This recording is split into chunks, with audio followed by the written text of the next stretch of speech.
Ya estamos con el ingeniero José Blandón Castillo. Ingeniero, ¿qué va? No hay nada que hacer. Venezuela es el tema obligatorio a nivel internacional y a nivel local. Bueno, tenemos varias cosas. Tenemos los Odebrecht, que todavía ha seguido dando repercusión. Ahí parece que alguien de la Procuraduría ha salido a responder algo. Y también está, usted, si hay alguien que nos puede hablar del general Omar Torrijos, está aquí, don José Blandón. Buen día. Buenos días, Guillermo. Buenos días a toda nuestra audiencia. Oiga, lunes 31 de julio. Hoy se cumple un mes más del gobierno del presidente Varela. Quedan 23 meses para su gestión. Apenas 10 meses para que inicie el proceso electoral 2019, porque el 10 meses y 15 días, porque el 15 de mayo arranca con el Tribunal Electoral con el pronunciamiento llamando a elecciones primarias en los diferentes partidos, de acuerdo a la nueva legislación. Y entramos ya al proceso electoral. Pero antes tenemos que pasar estos meses que van a ser tormentosos. Además, hoy se cumple un aniversario de la desaparición física de Omar Torrijos. Le hablo un poquito dentro de unos minutos sobre este tema. Pero en el caso de Venezuela, Guillermo, tú que le das seguimiento detallado a lo que está ocurriendo, déjeme ponerle en perspectiva qué pasó, quién ganó y cuál es lo que viene en este terrible escenario donde el pueblo venezolano vive a diario sus angustias. En primer lugar, voy a utilizar la información que publica hoy la BBC de Londres. De acuerdo a la información que se dispone, habría votado cerca del 41%, aunque el gobierno plantea que eso puede llegar hasta 48% del electorado en Venezuela. La oposición dice que es mucho menos. Ayer decían que era 10%. Creo que la cifra puede estar entre el 35 al 45%. Pero con independencia de ese volumen, ¿qué es lo que significa este proceso electoral? Una vez que el proceso electoral constituyente es ratificado por el Tribunal Electoral, cesa en sus funciones la Asamblea Nacional de Venezuela y el gobierno de Maduro. Así es. Y entonces asume la constituyente originaria el control del país. Esa es la razón por la que existe esta constituyente. Pero fíjense lo paradójico. Esta constituyente, vamos a suponer, no voy a entrar a la contradicción ni a discutir si es 20, 30 o 40. Supongamos que son 45%. Supongamos. No lo vamos a discutir en aras a lo que le voy a plantear. La actual Asamblea Nacional de Venezuela fue elegida por más de 15 millones de electores. Y en todo caso, sería entre 8 y 9 millones. O sea, una asamblea la actual, la que está vigente, que tiene mayor legitimidad política y legalidad política que lo que sucedió en el referéndum. Pero también la oposición subestimó la capacidad de movilización del chavismo. Y esta realidad nos plantea a nosotros que sin el chavismo y sin la oposición no hay salida política en Venezuela. Si no hay un acuerdo que permita que el chavismo, expresado en su actual organización, y la oposición puedan plantear un mecanismo de salida a la crisis, no hay salida a la crisis en Venezuela. No es la oposición sola la que puede resolver la crisis y no es el chavismo el que puede resolver la crisis. Eso es lo que queda demostrado ahora. Fíjense lo que está pasando. Muchos países comienzan a distanciarse de Venezuela. ¿Eso va a cambiar en el corto plazo la situación interna en Venezuela? No. Va a seguir y puede que la agrave, pero no va a tumbar a Maduro. Lo peor, lo más triste de esto, es que América Latina, en vez de buscar un consenso de una solución de América Latina, se haya sumado a la posición norteamericana, que es la que le da más armas al gobierno de Venezuela para hablar del imperialismo, de la subordinación de nuestros países a los Estados Unidos, que le ha volteado la espalda a América Latina. Eso es inconcebible. El proceso de Contadora, por ejemplo, que después dio al consenso del Grupo de Río, fue la que determinó y permitió la salida política a Centroamérica, que se desangraba en una guerra civil. Pero fue una propuesta latinoamericana que se la presentamos a los Estados Unidos y ellos se sumaron a esta protesta. Estamos al revés. El gobierno de Trump no tiene políticas para América Latina y acaba de aprobar la construcción de un muro. Entonces, este control de los Estados Unidos de la agenda latinoamericana hace que los radicales del chavismo en Venezuela tengan razón para rechazar y llamarnos a nosotros cipayos del imperialismo. O sea, en la política internacional es necesario que América Latina construya una salida a la crisis de Venezuela, junto con el pueblo venezolano. De lo contrario, Venezuela tiene suficientes recursos para que la élite del poder pueda seguir viviendo. Lo que van a sufrir es el pueblo de Venezuela. Entonces, le hago este llamado porque a veces perdemos la objetividad. Claro que hubo muertos y va a seguir habiendo muertos en Venezuela. Le aseguro que mueren más gente por el problema del pandillerismo que por los problemas de confrontación política, porque ya Venezuela entró en un punto en que tanto gobierno como oposición no entienden de razones, porque ellos están en la guerra, y los que hacen la guerra se olvidan que la guerra termina con la paz, y no saben el camino de la paz. Ahí es donde entra la solidaridad internacional. Creo que Venezuela está atrapada en una situación muy grave, requiere del apoyo internacional nuestro, pero requiere de nuestra capacidad para buscar una solución latinoamericana con los venezolanos, para sentarlos en la mesa del diálogo, a buscar una solución conjunta. Porque el deterioro de esto, fíjense que Venezuela cuenta ahí con apoyo de países importantes en el mundo, que se están aislando de los Estados Unidos. ¿Quién? Rusia y China popular, que le están dando oxígeno. Si no ustedes quieren ver cómo se prolonga esta crisis, miren lo que está pasando en Corea del Norte, que le hablaba Guillermo. Allí hay una situación grave.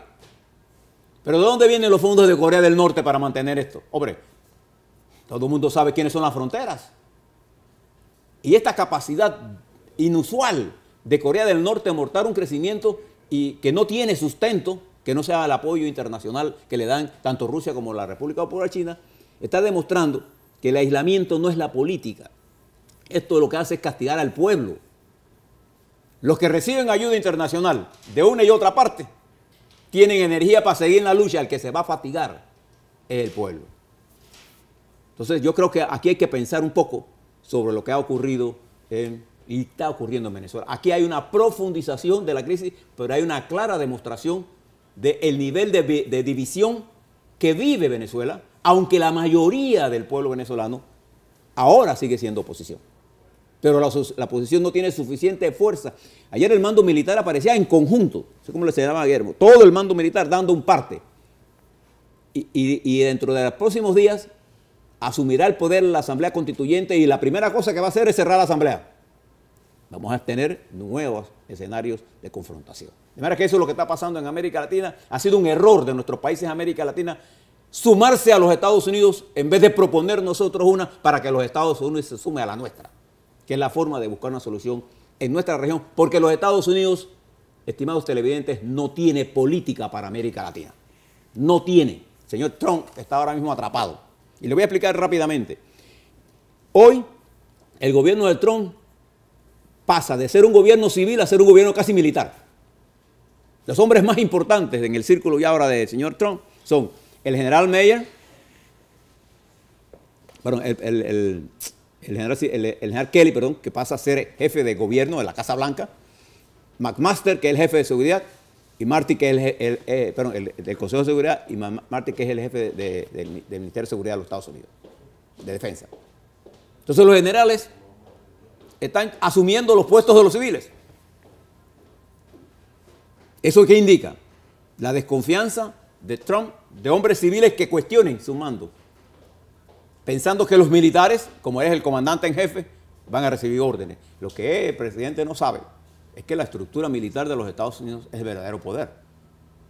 Vamos a tener un problema serio en los Estados Unidos con este cambio que está dando la política de los Estados Unidos, mientras él vive en clave problemas de América internos que le impide ejercer un liderazgo mundial.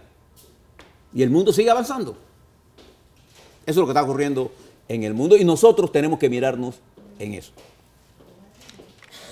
Y voy rápidamente a los problemas locales, pero antes quisiera hacer dos cosas. Uno, solidarizarme con los productores de leche de nuestro país. Fíjense que salto de un tema global a un tema local. La política siempre es local. Así como tú notaste, ayer los hombres de Herrera de los Santos y del interior en general no les gusta estar en manifestaciones. Eso que ustedes están viendo ahí, los productores de nuestro país son empresarios. Ellos detestan estar ahí. Para ellos lo más importante está en su finca. ordeñar, producir. Ellos no quieren hacer eso. Ellos se han visto a eso por la situación crítica en que está viviendo el sector de lechería.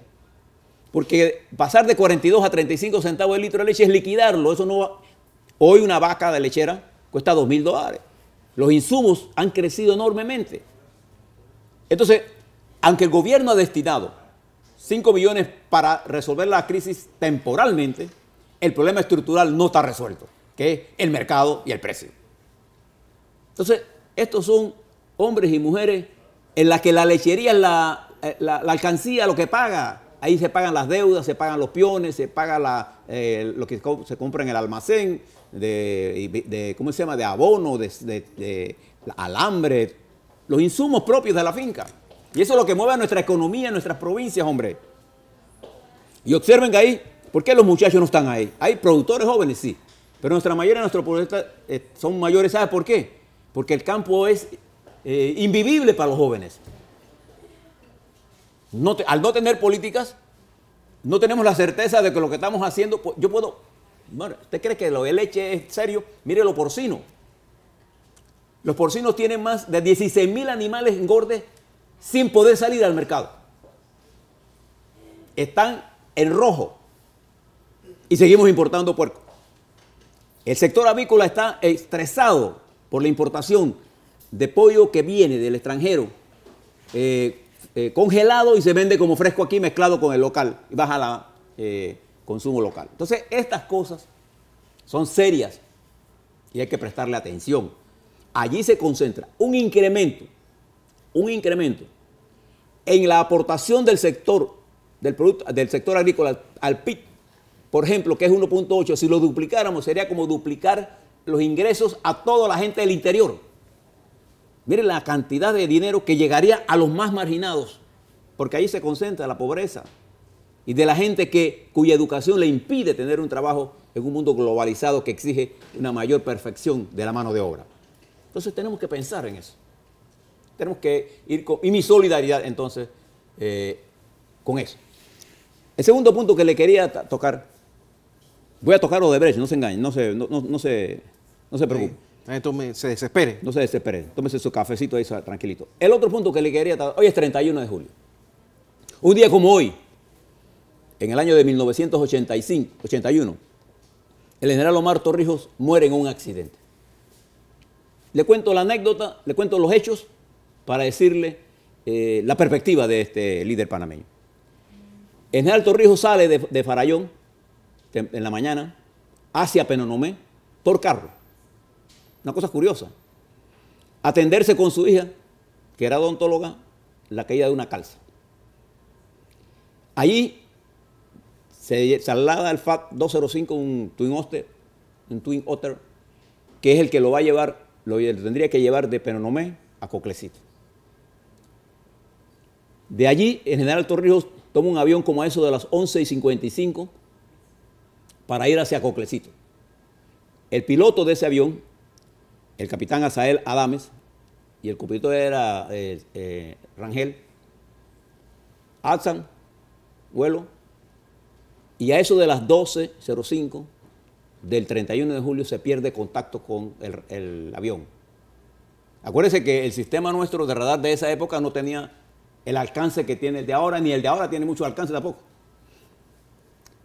Y por esa hora se produce el accidente en la que el avión Twin Otter se estrella contra el Cerro Marta y mueren tanto los pilotos como el general Torrijos, como el asistente del general Torrijos que iba y la doctora Ferreira que venía, otra odontóloga que iba para Coclecito. Murieron en el accidente, instantáneamente. Eso ocurre, nosotros vamos a saber de eso a la madrugada del 1 de agosto, cuando se sabe, los machos de monte llegan y descubren que todos están muertos. Y comienza una nueva etapa en la vida política panameña. Este hecho va a marcar entonces esta prematura, porque Omar Torrijos muere allí a los 52 años. Fallece el arquitecto del proceso del tramo último de la descolonización y el arquitecto del repliegue de los militares a los cuarteles. Con la muerte de Omar Torrijos no se completó el proceso de repliegue y entonces lo que se produce es el despliegue, no el repliegue, con las consecuencias de lo que vimos en el 89. Un agotamiento del modelo militar que va a producir una intervención dura para la República de Panamá.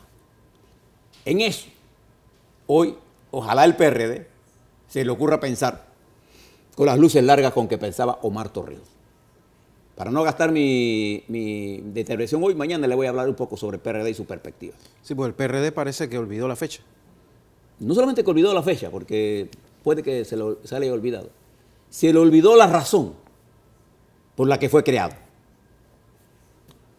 Y entonces está atrapado en una lucha tan penosa que cuesta pensar en ello.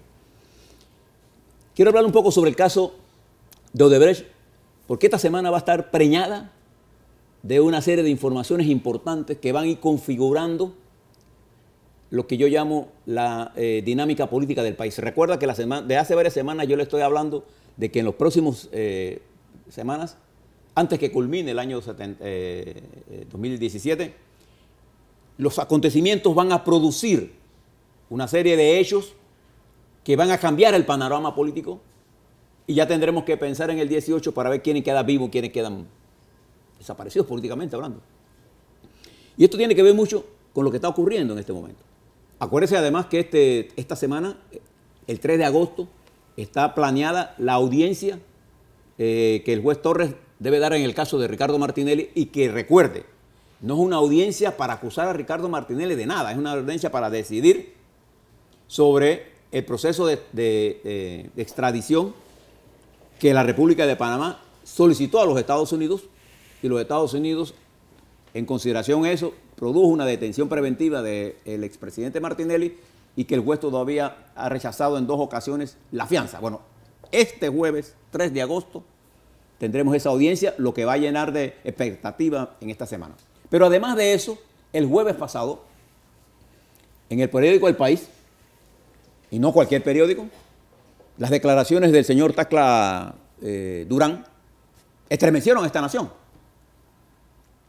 Y yo lo que le he venido planteando a ustedes es que uno siempre debe mirar estas cosas con cierto nivel de objetividad y sentido crítico. Mi sentido crítico no me lleva a descartar lo que ha planteado el señor Tacla Durán, no. Me llama primero a ver la razón por qué sale esto, saber quién es él. Acuérdense que aquí se dijo que él era un abogado de Odebrecht. Él no es un abogado de Odebrecht. Usted se fija en lo que está en los expedientes, no lo que dice el periódico. El señor Tacla Durán es un operativo financiero que trabajó para varias compañías. Y la razón por la que él no está entre los que recibieron un acuerdo de colaboración premiada en Brasil es porque él no era parte de Odebrecht. Y como consecuencia, los fiscales, que son 21 en Brasil, decidieron que él no podía acogerse a esto. Esa es la razón por la que él no es parte de esto. Y por eso él es tratado en forma diferente. Y él sale huyendo de Brasil porque Brasil lo estaba acusando a él como operador financiero de lavado de dinero, de asociación ilícita para cometer crímenes, y una serie de casos que están en la Fiscalía de Brasil y que España conoce de eso. Entonces, si es cierto o no lo que dice él, porque no voy a desmeritar su punto de vista porque sea un prófugo, no. En la lucha por saber lo que se hace en los criminales, hay que preguntarle a los criminales, de los que quieran hablar o los que quieran cooperar. No hay otra forma. O sea, de manera que yo no descarto lo que él dice. Lo que yo planteo es que frente a lo que él dijo en el periódico, él no ha presentado ninguna prueba contundente, es decir, una factura. Lo que sí es cierto es que la Fiscalía brasileña tiene todos los argumentos y documentos que podrían probar si lo que dice el señor Tacla es cierto o no, y si él realmente es lo que él dice que es. Ese es mi punto. Entonces solamente hay un camino.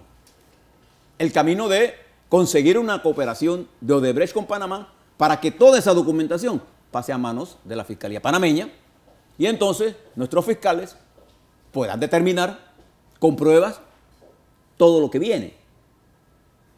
Entonces, hay gente que dice, bueno, que no podemos confiar en el Ministerio Público. Bueno, no podemos, si es por confiar, no confiaremos en nadie en este país. Eso no es un problema de confianza. Este es un problema de que ya en este momento hay investigaciones de las que conocemos. Lo que pasó en Suiza, lo que pasó en Andorra, lo que pasó en los Estados Unidos. Hay suficiente información para decirnos a nosotros que lo que nos hace falta es ensartar la aguja para llevar un hilo conductor que nos permita tener todo el panorama. Porque el pueblo panameño, el país, necesita conocer la verdad. Y lo que nosotros exigimos en este caso, como en todos los casos, aquí quizás la voz más firme en pedir la defensa del debido proceso, de la reserva del sumario y de la presunción de inocencia, hemos sido nosotros que con firmeza hemos sostenido aquí siempre que esos son principios que se deben respetar y hemos estado en contra de las filtraciones de información que en forma incorrecta se ha venido publicando en medios de comunicación y que han creado esta situación de falta de credibilidad en términos generales, porque para unos tenemos una medida y para otros tenemos otra medida. Pero yo creo que insistir en mantener un error, porque ahora nos interesa que se conozca violando procesos, no es la forma de conducir la justicia. Y yo creo que hemos avanzado.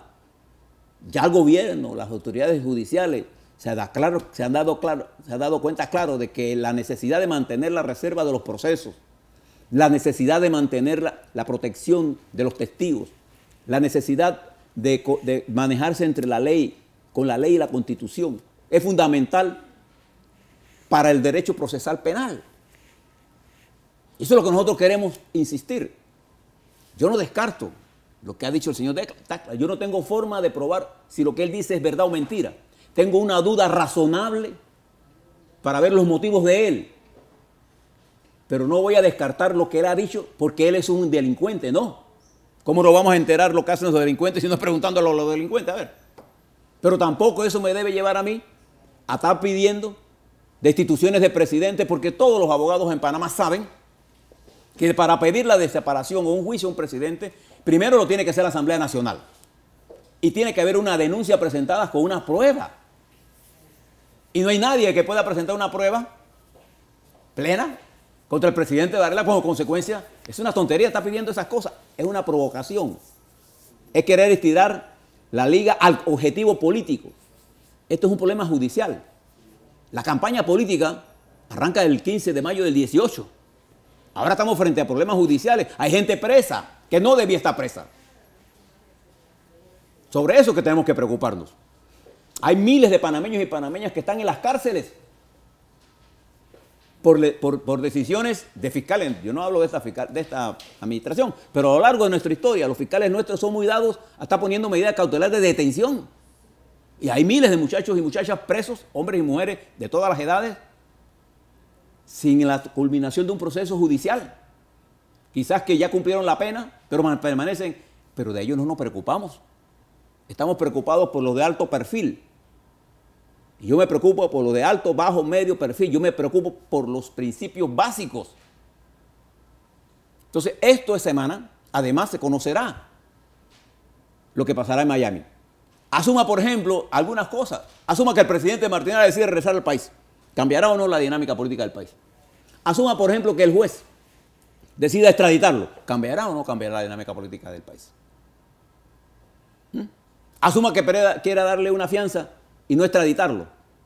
Le dará un golpe duro a la Corte Suprema de Justicia. Entonces, todos esos escenarios que son posibles que pasen esta semana van a enriquecer la vida política del país. ¿En términos de qué? En términos de crear una situación inédita. Nosotros en nuestra historia nunca habíamos estado como esto. Ni la crisis que llevó al golpe de Estado del 68 tenía la magnitud de carga potencial para crear una implosión como tiene esta. Entonces ahora, este es un juego, estimados televidentes, Guillermo, en que todas las fuerzas, incluso a mí me llamó la atención, poderosamente la atención, la forma, ¿qué diría yo? ¿Cómo te diría? La forma tan dramática, tan insensata, para decirla más dura, o tan interesante para ponerla en sentido de doble sentido, con que una de las televisoras, TVN en particular, ha tomado esto contra presidente Varela, siendo su dueño, Stanley Mota, uno de los más beneficiados de las políticas económicas del gobierno Varela y uno de sus principales financistas. A mí me llamó la atención eso. Eso se llama en mi lenguaje de análisis político oportunismo. Si yo veo que tú estás en problemas, me niego. Uno sabe quiénes son sus amigos cuando uno está en problemas. Cuando usted es el poder y no tiene problemas, los amigos le sobran. Cuando usted va a ver estos ministros, cuando dejen de ser ministros, nadie los va a llamar. Así es el poder. Me llamó la atención porque vi allá como que estaban pensando que ya era el momento de tumbar a Varela. Yo quiero llamarle la atención. Este no es el momento de estar tumbando a presidentes. Este es un momento de esperar que la justicia cumpla con su función. Y si tenemos dudas, entonces hagamos para que quienes son los ejecutores, los que son los que tienen que hacer las cosas, los ejecutores de la política judicial, actúen. Y yo hago un llamado a la Procuraduría General de la Nación para que culmine el proceso de negociación con Odebrecht y pueda venir a sus manos toda la información para levantar entonces el mapa completo de lo que tenemos y poder entonces manejar lo que viene. Y el que es culpable allí, entonces sí, quien sea, ¿no?, pague su culpa o llegue a los acuerdos. ¿Para qué? Porque lo importante en la lucha contra la corrupción es, aquí hay mucha gente con ganas de poner presa a los demás. Lo importante en la lucha contra la corrupción es detener la corrupción, cerrar la barrera de la corrupción. Es más, los tratados internacionales, lo que pasa es que hay abogados que yo los escucho hablando y me pregunto, ¿ellos se habrán leído los textos internacionales sobre la lucha contra la corrupción, los principios básicos? ¿Por qué existe el principio de la elección premiada? Porque lo que le interesa al mundo en general es parar la corrupción. Sí, penalizar al que, pero llegar hasta las últimas consecuencias, y por eso, si alguien cometió un error, me interesa a mí es que él me diga quién es el que estaba arriba. ¿Para qué? Para parar esto. Porque después de este caso, nosotros tenemos que hacer que en la administración próximas no se vuelva a repetir esto. Ese es el éxito de una política anticorrupción. No está correteando a la gente, porque son mis enemigos. Porque lo que me conviene hoy es tener a mis enemigos presos, pero a mis amigos en libre, aunque cometan el mismo delito. Eso no es justicia. Eso es la judicialización de la política. Contra eso yo estoy. Y finalmente, todo esto va a tener un balance político, Guillermo. Ha radicalizado y va a seguir radicalizando la confrontación política. Entonces aquí donde la justicia tiene que hacer su trabajo para impedir que los panameños nos entremos a trompada primero y después a tiros después y después quedemos como Venezuela.